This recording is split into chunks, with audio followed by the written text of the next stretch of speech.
Kisah yang kedua. Ini orang yang hidupnya kuat merokok.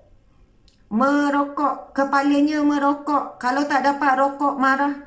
Kalau tak dapat rokok mengamuk. Sebab rokok boleh bergaduh dengan isteri, boleh pukul isteri. Sebab rokok anak jadi mangsa. Sebab dia kuat rokok, anak jadi penyakit asma. Boleh menyebabkan radang paru-paru, boleh menyebabkan macam-macam lagi. Sebab rokok sekian-sekian, subhanallah. Jadi, dengar satu kisah seorang menurut Syekh Yusuf Al-Hajj Al-Ahmad lagi, dalam menyatakan kisah-kisah pengalamannya, seorang pemuda berada dalam sakaratul maut, lalu mereka berkata kepadanya, ketika Syekh ni, dia menguruskan seorang yang sedang sakaratul maut, lalu dia menyebutkan kepadanya, sebutlah la ilaha illallah, sebutlah la ilaha illallah. Lalu dia berkata, ni tengah sakaratul maut ni. Lalu dia berkata, berikan aku rokok. Mereka berkata lagi kepadanya, sebutlah la ilaha illallah. Lalu dia berkata lagi, berilah aku rokok. Mereka berkata lagi kepadanya, sebutlah la ilaha illallah, semoga engkau akan diakhiri dengannya. Engkau akan akhirkan kehidupan dengannya, iaitu kalimah la ilaha illallah. Lalu dia berkata, aku tidak mahu menyebutnya, berikanlah aku rokok. Begitulah sehingga akhir nafasnya, akhir perkataannya, ketika dia dalam sakaratul maut, dia menyebutkan kalimah, aku mahu rokok, berikanlah aku rokok, rokok, rokok, rokok. Na'udzubillahi min zalik. Allahu Akbar. Imam Al-Ghazali menyebutkan, seseorang itu akan mati sebagaimana hidupnya. Cuba perhatikan hidup kita sekarang, apa yang menjadi fokus utama. Kalau setiap lepas solat, waktu-waktu senggang dan sebagainya, kita selalu mengharapkan daripada Allah Subhanahu Wa Taala husnul khatimah. Sikit doa, ya Allah berikanlah aku husnul khatimah, ya Allah berikanlah aku mati yang baik, ya Allah berikanlah suamiku juga, berikanlah anak-anakku, ya Allah ibu ayahku semuanya, ya Allah berikanlah kematian yang baik, ya Allah.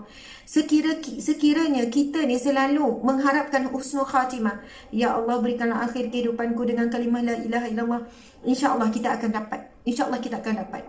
Tapi saya bila baca kisah ni, saya rasa macam, ya Allah takutnya. Sebab kita lihat umat Islam kita juga sangat ramai rokok. Banyak sangat merokok. Tapi ada yang dia boleh kawal dirinya. Ada yang merokok peringkat sederhana. Ada yang kalau tak dapat rokok sehari pun okey. Ujung-ujung je. Mudah-mudahan Allah mengampuninya. Sebab mohon maaf ya, setamanya para lelaki yang mungkin ada turut mendengar sama, hukum merokok, kalau merujuk kepada fatwa ulama dunia, Darul Ifta, meletakkan hukum merokok adalah haram. Hukum merokok adalah haram. Itu adalah fatwa dunia, peringkat dunia di Darul Ifta. Ini adalah fatwa himpunan para alim ulama peringkat dunia. Wakil-wakil setiap negara-negara Islam, mereka mengeluarkan fatwa tersebut. Bila pergi ke Malaysia, fatwa merokok ini dia berbeza mengikut negeri. Di Malaysia ada 13 negeri, fatwa berbeza. Nanti boleh rujuk.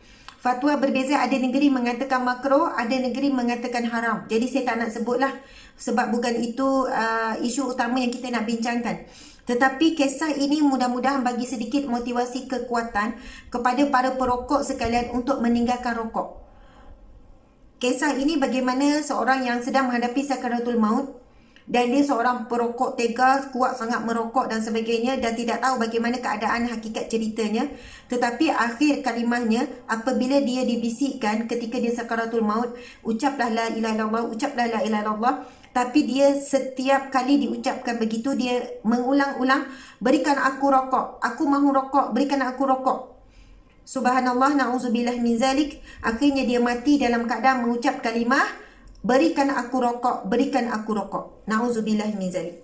Jadi hari ini, masa saya handle masalah rumah tangga dulu, memang banyak kes sebab rokok, suami pukul anak isteri. Sebab rokok, suami pukul, suami tidak bertanggungjawab. Sebab rokok, suami lebih utamakan rokok, anak isteri kelaparan. Sebab rokok, anak jadi sakit asma. Sebab rokok jadi radang paru-paru, banyak sangat. Dan kita boleh tengok ada orang dia ketagihan yang melampau sehingga dia hilang kawalan diri dan sebagainya. Sebab rokok dia tak solat, sebab rokok dia tidak puasa, sebab dia tidak mampu menahan dirinya. Jadi na'udzubillah min zalik. Kalau ikutkan beratnya rokok ini, hukumnya lebih kepada haram. Sebab apa? Dia jelas-jelas memberi mudarat. Pertama, berdosa besar membuat sesuatu yang datangkan mudarat pada diri sendiri. Yang kedua, berdosa besar apabila kita melakukan sesuatu yang memberi mudarat kepada orang lain. Jadi bayangkan ya, na'udzubillah min zalik, ketika sedang merokok, anda sedang melakukan dosa-dosa yang besar. Walaupun nampak ia tidak sebesar dosa seperti tak solat, seperti tak tutup aurat, seperti mencuri dan sebagainya. Hakikatnya apabila ia tergolong dalam dosa besar, ia tetap dosa besar.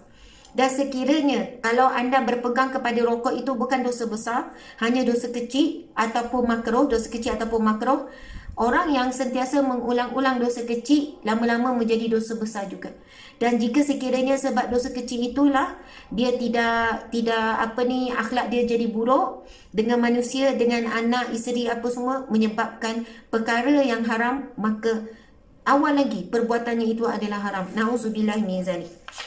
Na'udzubillah min zalik.